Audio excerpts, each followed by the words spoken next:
A Walton resident has been arrested after an investigation into animal abuse. In January, the Delaware County Sheriff's Office began an investigation which revealed approximately 70 cats were living in inhumane conditions.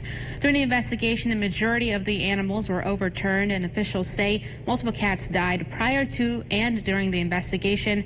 As a result, 66-year-old Gail Cutler was arrested. She is charged with 5 counts of aggravated cruelty to animals and 6 counts of animal cruelty. She's scheduled to appear in court at a later date.